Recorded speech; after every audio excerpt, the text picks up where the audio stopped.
Bonsoir à tous. Aujourd'hui, j'ai décidé de faire une petite tier list des meilleures leurres pour débuter la pêche du brochet. Je sais que vous êtes nombreux à vous questionner là-dessus. Il y a pléthore de matériel dans les magasins. C'est pas toujours évident de savoir. Vous avez tous votre youtubeur, votre magazine préféré et c'est pas toujours évident de s'y retrouver quand on débute la pêche.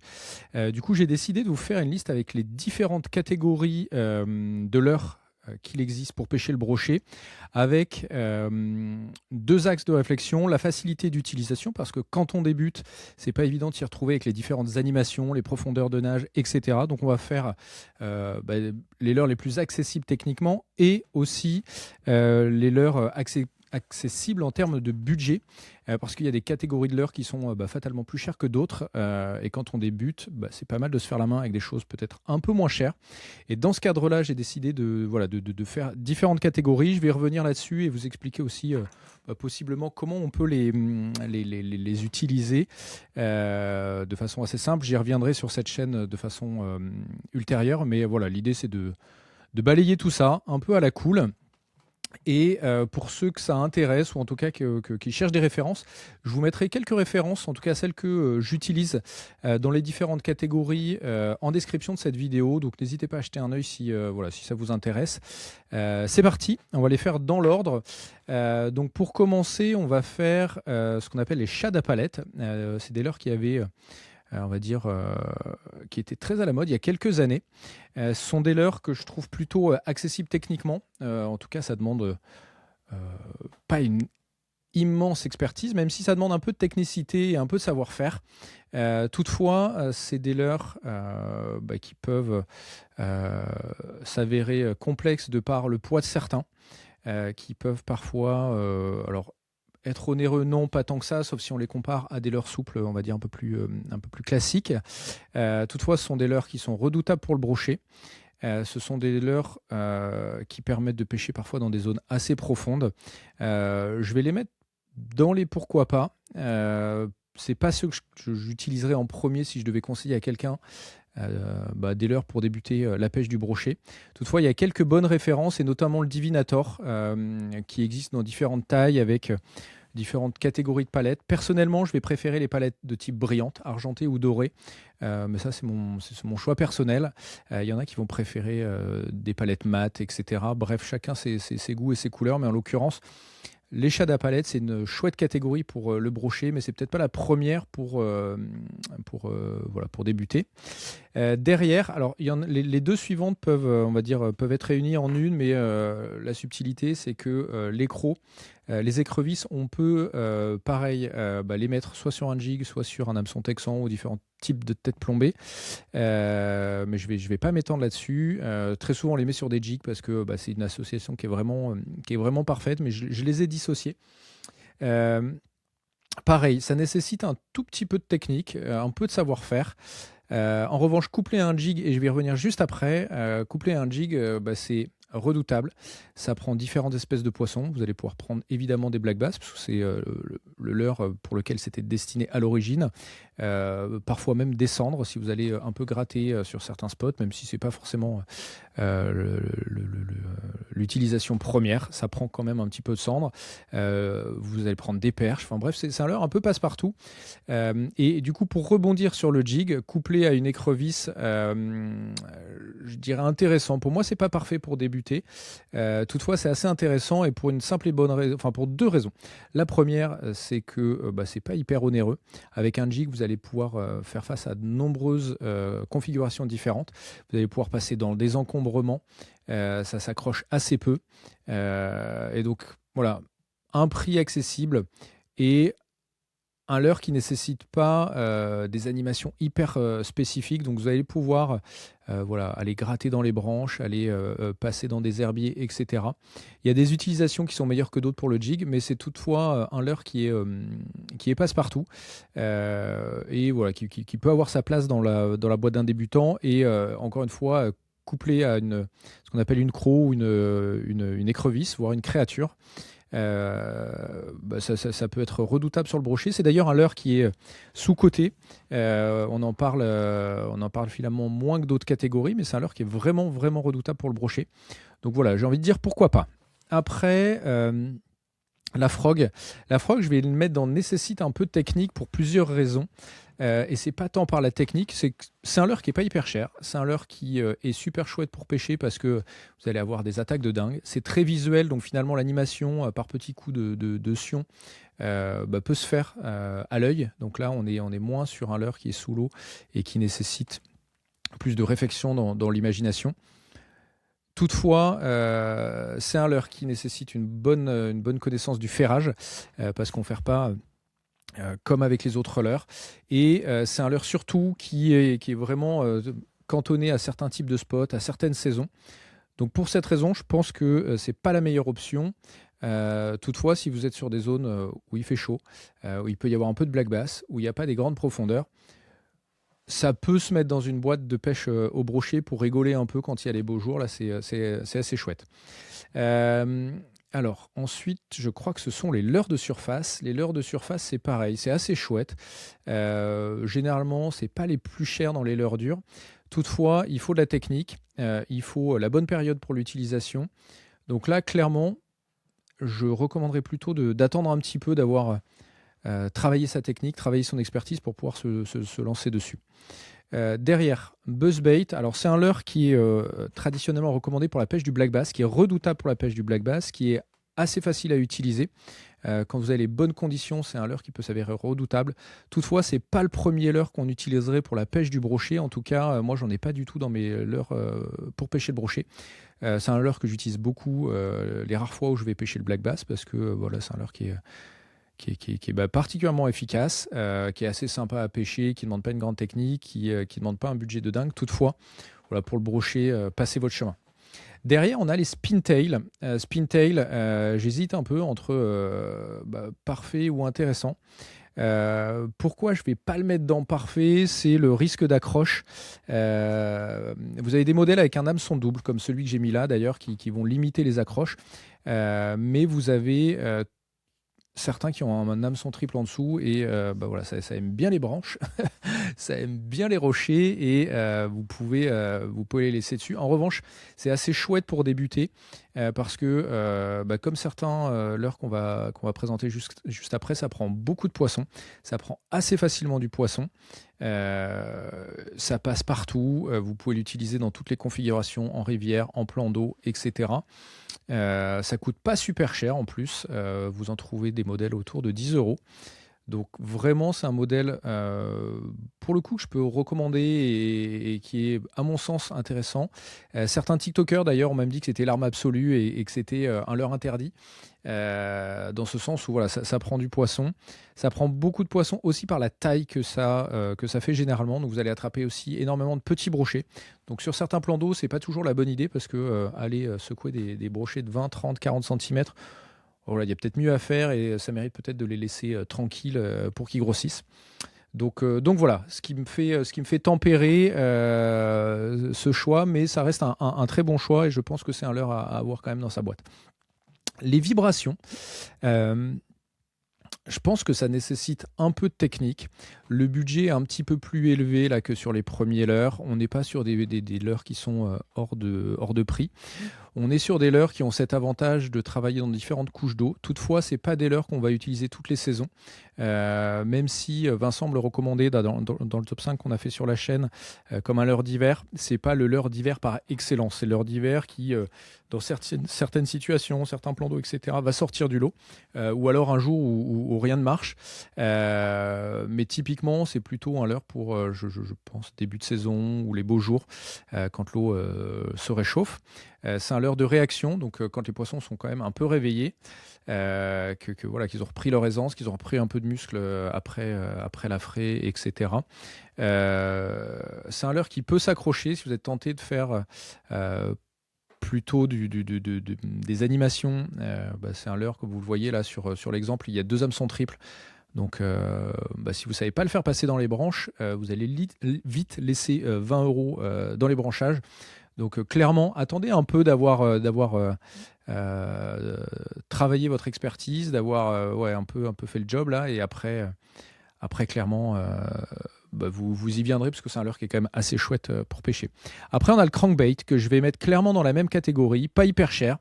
Passe-partout, quoique je vais le mettre dans les pourquoi pas. Je vais le mettre dans les pourquoi pas pour une simple raison, c'est que ça s'accroche quand même un peu moins. Après, la subtilité, c'est qu'il y a différents types de crankbait avec des bavettes plus ou moins longues, avec différentes tailles, etc. Et dans ce sens, il faut avoir le bon crank. J'y reviendrai, je ferai des sujets d'ailleurs là-dessus, mais il faut le bon crank pour la bonne utilisation. Et en fait, c'est pas avec un crank que vous ferez tout. Donc si vous pêchez le même plan d'eau tout le temps, pourquoi pas en avoir un. En plus, ça pêche des perches, ça pêche des cendres. Au beau jour, vous allez même faire, selon les modèles, des chevennes, des perches, des black bass. Bref, voilà, c'est un leurre qui prend de tout, mais qui nécessite d'avoir le bon dans les bonnes configurations. Encore une fois, j'y reviendrai. Donc, pas forcément avoir en priorité. Après, c'est un leurre qui pêche facilement. Donc, si vous l'avez et que vous êtes dans les bonnes conditions, ça prendra des poissons pour un budget qui est somme toute accessible. Derrière, on a les glide bait, leurre qui est à la mode. Et d'ailleurs, je vois que j'en ai mis 2 dans ma liste. C'est vraiment un leurre à la mode. C'est un leurre que toutes les marques ont. Toutefois, c'est un leurre qui peut être vite un peu cher, qui pêche pas dans toutes les conditions, en tout cas pas toutes les profondeurs. Qui nécessite un petit peu de savoir-faire malgré le fait que ça pêche tout seul en lancer ramené. Voilà. Perso, je pense qu'il faut attendre un petit peu. En tout cas, moi, je ne le mettrai pas dans les premiers leurres à acheter. Ça reste un leurre redoutable, ça reste un leurre que j'adore, ça reste un leurre que beaucoup de pêcheurs confirmés vont avoir dans leur boîte. Je vais peut-être même d'ailleurs le remonter dans le pourquoi pas. En revanche, il y a un sujet autour du budget. On arrive vite à 40, 50 euros, voire plus. Donc voilà la raison de plutôt le pourquoi pas. Souvent d'ailleurs, comparé aux autres leurres là, que j'ai mis dans le début de liste, sont des leurres un peu plus lourds, parce qu'on va vite arriver sur des leurres qui font 15, 18, 20 cm, voire plus. Et du coup, vous retrouvez quand même avec un leurre qui va nécessiter un équipement un peu plus spécifique. Donc si vous n'avez pas une grosse canne, une canne suffisamment puissante pour envoyer des leurres qui peuvent faire 60, 80, 100 et même parfois dépasser les 100 grammes, évitez, parce que c'est bien d'acheter un leurre, il est beau, etc. Mais si derrière vous ne pouvez pas l'envoyer parce que vous n'avez pas la bonne canne, c'est pas forcément la bonne idée. Donc regardez avant le type de canne que vous avez, regardez le type de plan d'eau que vous souhaitez, de plan d'eau de rivière que vous souhaitez aborder, pour vérifier si la profondeur de nage est adéquate. La plupart vont nager entre 0 et 4-5 mètres d'eau. Il y a des modèles un peu plus lourds qui vont aller un peu plus profond, et ça pareil, on y reviendra.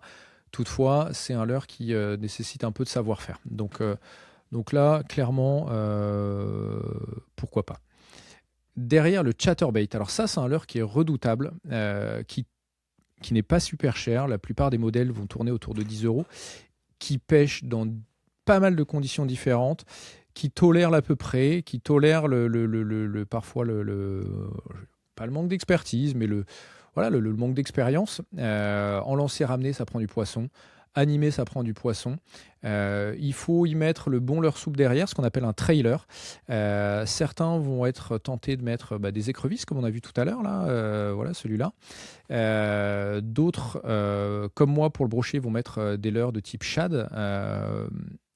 Il y a des vérités selon les différents contextes, mais c'est un leurre passe-partout, qui s'accroche assez peu, qui pêche dans plein de profondeurs différentes, qui ne coûte pas des blindes, accessible techniquement et qui tolère les différentes capacités d'animation. Donc le chatterbait, pour moi, c'est un des must-have du débutant.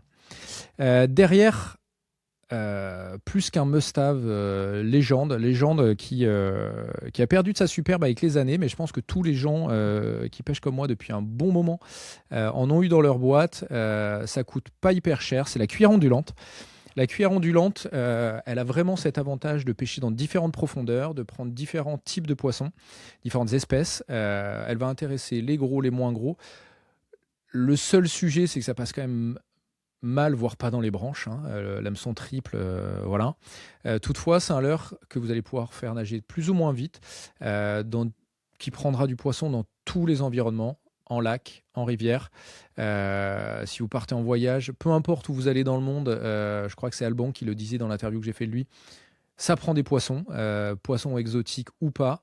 Là, en l'occurrence, pour le brochet, je pense que tous les vieux de la vieille en ont eu une dans leur boîte et ont attrapé du brochet. D'ailleurs, il y a Arnaud Landrieux qui avait fait une belle démonstration au FC Fight. Voilà, c'est pas in, c'est pas tendance, mais pour moins de 10 euros, vous avez un truc qui attrape du poisson partout dans le monde. Et ça, je pense que c'est déjà pas mal pour débuter. Donc pour moi, c'est vraiment ok. Vous ferez pas le caïd avec les copains. Vous ferez en comparant vos boîtes, vous serez peut-être pas celui qui a le dernier outil technologique. En revanche, vous aurez un truc qui passe partout, qui attrape des poissons de toutes les tailles, tout type d'espèces, et voilà, qui tolère différents types d'animation l'ondulante obligatoire dans les boîtes. Derrière, on a ce qu'on va appeler les bucktails, leurres à poil. Ceux-là, je pense qu'il faut avoir quand même de l'expérience. Je vais peut-être les mettre, nécessiter un peu de technique parce que l'avantage du bucktail, ah non, je vais même les mettre dans les pourquoi pas. Allez, dans les pourquoi pas pour cette raison que ça nage tout seul. Le poil, en fait, fait le job. Donc, Mathias nous expliquait d'ailleurs pour celui qui est en image là, le Crazy Rabbit, qu'en fait, il pêche d'autant mieux que vous ne l'animez pas. Donc, parfait pour débuter, parfait pour le brochet, parfait pour le silure. Voilà. Selon les grammages que vous allez choisir, ça va nager plus ou moins profond. Vous avez aussi la Miuras qui est légendaire. Souvent, ce sont des leurres un petit peu plus lourds. Ce qui n'est pas le cas d'ailleurs du Crazy Rabbit. Je vous invite à aller jeter un œil sur la vidéo que j'ai fait d'ailleurs sur le sujet avec Mathias qui vous explique en détail le pourquoi du comment et ce qui est intéressant dans ce leurre-là. Mais le Crazy Rabbit, les bucktails, dans l'ensemble, c'est des leurres qui pêchent bien, qui sont redoutables pour le brochet. L'avantage du poil, c'est quand même que contrairement à un leurre dur notamment, ou un leurre souple d'ailleurs, pour une grosse taille, vous avez un truc qui est assez léger. Je crois que pour une vingtaine de centimètres, vous avez un leurre qui tourne autour de 40 grammes, si ma mémoire est bonne, quelque chose comme ça. Donc, voilà, si vous avez l'équipement, si vous avez l'envie, si vous avez un petit peu plus de budget, on arrive sur des leurres qui sont autour de 30, 40, 50 euros. C'est un leurre un peu sympa, un peu différent. Celui-là, vous ne serez pas nombreux à l'avoir dans vos boîtes, malheureusement, parce que c'est redoutable. Juste faites attention à l'hameçon triple et pensez, contrairement à moi, pensez à faire un vrai gros ferrage parce que la densité de poils, etc., fait que les poissons ne prennent pas toujours correctement. Donc il faut y aller avec un peu de conviction. Et voilà, donc les bucktails, Muras, Crazy, Moustache, etc., pourquoi pas si vous avez l'équipement qui va bien. Un leurre qui fait son retour ces derniers mois, dont on parle de plus en plus, un leurre qui a été oublié pendant des années, parce que c'est un des premiers leurres durs qu'il y a eu, c'est le jerkbait minnow, sur une taille qui va faire autour de 13, entre 11 et 15 cm. C'est un leurre qui est super chouette, vous avez des touches redoutables. En hiver, ça peut s'animer avec des grandes pauses, ça prend du poisson. En début de saison, quand ça commence à s'activer un peu, c'est assez chouette. Toutefois, ça nécessite un peu de savoir-faire. C'est pas des leurres qui sont hyper chers, même s'il y a quelques marques qui peuvent dépasser les 30 euros. Il y a quand même un paquet de leurres accessibles, chez Yosuri notamment, chez Gunky, etc. Il y a toute une quantité de marques qui font des leurres plutôt chouettes. 20, 30 euros, là je pense qu'on se retrouve assez facilement dans ces budgets-là. Et en revanche, ça nécessite un peu de savoir-faire sur l'animation. Alors oui, il y en a qui les pêchent en lancer ramené et ça prend du poisson. Inévitablement, il y a des billes, ça fait du bruit, ça déplace de l'eau, vous lancez, vous ramenez, ça fait le job. La réalité, c'est que si on l'appelle jerkbait à la base, c'est quand même que c'est pour lui faire des jerks, donc l'animer avec énergie et ça demande un petit peu de savoir-faire. Donc typiquement, je pense qu'il faut attendre un petit peu avant d'y aller. Tac. Ensuite, on a ce qu'on appelait avant les virgules, les grubs ou double grub. Là, j'ai pris le double grub de chez Rheims qui est assez récent. Ça, c'est un leurre qui est plutôt accessible, qui fait prendre du poisson à tout le monde, qui est pas forcément hyper cher. Je pense que c'est pas mal pour débuter. Ça se monte assez facilement sur une tête plombée, sur un moustache rig, sur une Murasse. Vous pouvez, sur une Murasse déjà, il y en a une d'origine, mais si vous voulez changer de marque, vous vous en servez comme une tête. La réalité, c'est que ça nage tout seul. Il suffit juste de le lancer, de le ramener, faire des petites animations si vous le sentez. Ça prend du poisson, ça coûte pas hyper cher. Vous pouvez les acheter chez certaines marques à l'unité ou par lot. Je crois que celles-ci, les Rheins, là, elles sont par deux. Donc clairement, ça, vous pouvez y aller, en mettre un ou deux dans votre boîte, ça fera le job. Ça imite plein de choses, ça fait une bonne bouchée. Les brochets, ils aiment bien. Les plus petits vont se rapprocher d'une écrevisse, les plus gros peut-être d'une grenouille. Voilà, ça prend du poisson.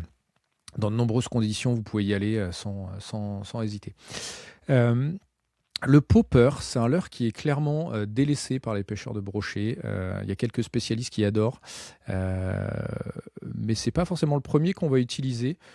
Les enjeux de technique sont pas hyper élevés, on comprend vite comment il faut faire. Toutefois, c'est un leurre qui nécessite les bonnes conditions, qui est pareil pour un budget d'une vingtaine d'euros, mais qui nécessite vraiment quelques périodes dans l'année. Donc finalement, vous allez vous retrouver avec un leurre qui sort assez peu. Et c'est pour cette raison que je pense que je l'ai mis dans la catégorie nécessite un peu technique. Et c'est pas tant de la technique d'expertise que d'avoir les bonnes conditions, le bon plan d'eau, etc., etc. Donc je passe assez vite là-dessus. Leurre légendaire, s'il en est, pour la pêche du brochet, mais que je recommande pas pour des débutants, c'est les jerkbait, les vrais gros jerkbait, pour deux raisons, qui sont d'ailleurs un peu l'inverse des autres. C'est que ce sont des leurres qui coûtent quand même un petit peu d'argent. Vous avez quelques modèles chez Fox, chez Westin, etc., qui coûtent pas hyper cher, mais pour la plupart, ils sont assez lourds. Ils nécessitent du coup un équipement particulier. Et pour que ça nage bien, on recommande quand même des cannes, on va dire, un peu plus courtes et un peu plus d'action un peu plus nerveuse, fast, pour pouvoir bien les animer, bien les faire aller de droite à gauche. J'essaye de faire simple, mais c'est un leurre redoutable, les jerkbait. Je pense que tous les spécialistes du brochet vous diront que ce sont des leurres redoutables et qu'il faut les avoir, qu'il faut pêcher avec. La réalité, c'est que c'est clairement pas la meilleure option pour débuter, parce que ça nécessite de bien comprendre comment ça fonctionne, et en plus ça nécessite un équipement particulier. Donc clairement, pour débuter, misez pas dessus. Voilà. Derrière, ça, c'est un must-have, c'est le shad. Le shad, il en existe il en existe pléthore, toutes les marques en ont, il y en a de différentes catégories, différentes tailles, ça va de 2-3 cm jusqu'à 40 et plus. Pour le brochet, c'est redoutable. J'ai envie de dire, pour pêcher en France, entre 10 et 20 cm. Les plus hargneux iront au-delà de 20 cm, et j'en fais partie. Si vous avez peu d'eau, ça se monte sur des hameçons texans. Si vous avez un peu plus d'eau, une tête plombée ou des montages qu'on appelle montage shallow, avec une plombée vissée dans le nez. Ça, j'y reviendrai sur les différentes méthodologies de montage. Mais c'est un leurre qui va nager en fait assez facilement. Les animations, on comprend vite quand ça vibre, comment ça fonctionne. Donc clairement, vous pouvez y aller. Il en existe de toutes les couleurs, de toutes les formes. Là, chacun y trouvera son compte. Demandez à votre détaillant ou regardez un petit peu autour de vous ce qui marche. Pour débuter, sincèrement, je pense que entre 11 et 15 cm, ce sont les bons compromis, parce que vous allez régulièrement faire des brochets, vous allez avoir pas trop de mal à les animer, et ça passera dans différents types de profondeur. Donc voilà, un shad, prenez-en quelques-uns d'ailleurs, allez voir, les détaillants font de plus en plus de ventes à l'unité. Et du coup, allez jeter un œil chez votre détaillant pour bien voir les modèles qui marchent, etc. Je vous mettrai moi en description les valeurs que moi je considère comme des valeurs sûres, en tout cas qui m'ont bien réussi par le passé. Voilà, vous trouverez des trucs pas trop chers et assez faciles. Derrière, il y a une catégorie de leurres que j'adore, mais que je vais mettre dans la nécessité d'un peu de technique, à la fois parce que ce sont des leurres qui nécessitent de savoir alors, de façon contre-intuitive, c'est des leurres qui nagent tout seuls, donc il n'y a pas besoin d'une grosse expertise technique, mais il faut comprendre un peu comment ça fonctionne et les vitesses de récupération, etc. Mais au-delà de ça, ça nécessite surtout un équipement souvent spécifique. On arrive vite au-delà des 100 grammes, et du coup, on a vite besoin d'avoir un équipement spécifique. Donc clairement, quand on débute, on a une canne qui est, en tout cas c'est ma vision, une canne passe-partout, une canne à tout faire. Et du coup, avoir un équipement qui va vous permettre de lancer des leurres de 100 grammes, bah, ça va vous empêcher d'utiliser d'autres, enfin ça va vous limiter dans l'utilisation d'autres leurres. Donc là encore, gardez-les pour plus tard, même si ce sont des leurres redoutables également. Moi, j'adore ça pour pêcher. Il en existe plein de sortes. Et en plus, ce sont des leurres, enfin voilà, on retrouve aujourd'hui des leurres qui passent les 80, voire les 100 euros. Quand on débute, je pense qu'il vaut mieux avoir un panel de leurres différents plutôt que de tout miser, de mettre toutes ces économies sur un seul leurre. Alors, celui-là, c'est un glide. On a déjà abordé le sujet. Après, c'est les big bait. J'ai mis un peu fourre-tout. Les leurres, on va dire, de gros volume. Il existe plein de catégories. Vous allez retrouver d'ailleurs des swim bait, etc. dedans, ou des gros shads. Je voulais quand même préciser, parce qu'on entend beaucoup parler de pêche au big bait pour le brochet. Pêche redoutable, je pense qu'il n'y a pas un guide en France et dans le monde qui pêche pas avec des gros leurres pour voilà, tirer des brochets, on va dire, un peu conséquents. Toutefois, on est sur des leurres qui coûtent vite cher parce qu'au-delà de la technologie ou de la marque, il faut payer la matière. Vous avez des leurres qui vont faire 100, 200 et parfois beaucoup plus de grammes, donc ça fait vite des gros morceaux. Donc là encore, équipement spécifique et leur chair. Donc attendez d'y prendre goût, attendez de prendre des poissons et passez votre chemin. Derrière, les deux derniers, c'est deux must-have. Et limite, si moi, à titre perso, j'en avais deux à retenir, c'est ceux-là. Je sais que d'autres me diront que c'est quasi la même chose et que il faudrait compléter, mais je pense que les parfaits pour débuter, ils sont là. Le premier, c'est le spinnerbait. Le spinnerbait, franchement, voilà, c'est hyper accessible. Tu lances, tu ramènes, peu importe la profondeur, tu trouveras à faire. S'ils sont en surface, s'ils sont dans la première partie de la couche d'eau, ça prend du poisson. S'ils sont au fond, idem. Ça passe bien dans les encombrements, que ce soit les arbres, les roseaux, les cailloux, etc. Donc là-dessus, c'est quand même assez chouette d'avoir ce genre de leurre. Vous prendrez des black bass, parfois même du cendre si vous grattez un peu et que vous allez pas trop vite, ou si vous les trouvez en activité, ce qui n'est pas toujours le cas, mais ça peut arriver.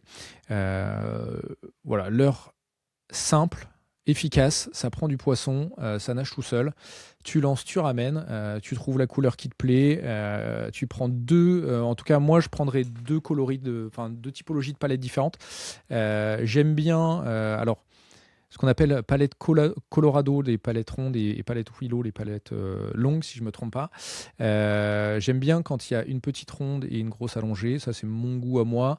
Les grosses rondes ont tendance à beaucoup ralentir, donc évitez. On en trouve d'ailleurs de plus en plus, enfin la plupart avec des palettes longues dites Willow. Et du coup, prenez-en de deux couleurs, une argentée et une dorée. Typiquement, ça fera largement le job. Vous pourrez couvrir les différentes typologies d'environnement. Et puis, bref, on y reviendra sur les couleurs un peu plus tard dans d'autres vidéos. Mais en l'occurrence, voilà, prenez deux teintes de brillance selon moi. Une jupe peut-être un peu plus soit discrète, soit écrevisse, quelque chose qui va tirer sur le rouge ou sur le vert, ça passe bien. Et peut-être une qui contraste beaucoup. Moi perso, j'aime bien le blanc. Donc voilà, et puis comme c'est le cas avec le chatterbait, mettez quelque chose derrière qui vibre pas trop, pas forcément un shad, typiquement un double queue, là, un double grub. Si vous en avez un de pas trop gros, ça peut faire le job. Sinon, un leurre sans queue. Limite d'ailleurs, si vous n'avez pas un gros budget, gardez les shads qui se font bouffer la queue par les brochets et mettez-les dessus, ça fera largement le job et ça vous évite de racheter des leurres. Pour mettre dessus. Alors perso, moi j'achète des leurres, donc je suis pas forcément le bon exemple, mais quand on n'a pas un gros budget, quand on débute, récupérer un leurre plutôt que de le jeter, c'est quand même pas une mauvaise idée. Donc voilà. Et pour terminer, je pense que ça c'est le leurre incontournable pour tous les anciens qui ont commencé la pêche il y a quelques années. Tout le monde a pêché avec ça, on a tous pêché des truites, on a tous pêché des brochets avec ça. C'est la cuillère tournante. Alors ouais, c'est ringard. Alors ouais, c'est vieux. Alors ouais, c'est pas la dernière technologie. La MEPS, la point noir que vous avez là, elle a, je sais pas, bah, j'en ai retrouvé dans les boîtes de mon grand-oncle qui a 90 ans. Voilà, c'est un leurre qui est pas tout jeune. La réalité, c'est quand même que ça prend des poissons partout dans le monde, que tu lances, tu ramènes. La seule subtilité, c'est que ça aime bien les branchages et que du coup, si tu te rates un peu sur les lancers, ça finit vite dans un arbre. Mais ça, c'est pareil, pour une poignée d'euros, pour moins de 10 euros, tu as un truc qui fait du poisson partout, tout le temps. J'avais même, il y a quelques jours, un échange avec un pêcheur de silure qui me disait que lui, la base, c'était cuillère tournante. Donc j'ai envie de dire, pourquoi hésiter, quoi? Pareil, c'est pas à la mode, ça fait du poisson, ça coûte pas cher. Je pense que l'essentiel est là pour prendre du plaisir, pour s'éclater et pour prendre un peu confiance. Donc voilà, j'espère que cette liste t'aura plu. N'hésite pas à me dire d'ailleurs quelle aurait été ta liste à toi ou ton top 3. Là, je serais assez curieux. Éventuellement, si il y a des choses qui t'ont interrogé ou que tu aurais peut-être fait différemment sur ma liste à moi, je serais ravi de voir ça en commentaire. Alors, n'hésite pas à me donner ton feedback, ta tier list. En tout cas, c'était la mienne pour pêcher le brochet quand on débute. Voilà, les confirmés auront un autre avis, mais en tout cas, pour les débutants, je pense qu'on a une bonne liste. Et voilà, si tu as envie d'acheter que tu sais pas trop où, soit il y a ton détaillant, soit en description, je te mets les quelques références que moi j'utiliserai dans les différentes catégories jusqu'à pourquoi pas. Et puis voilà, à très bientôt. Merci, salut.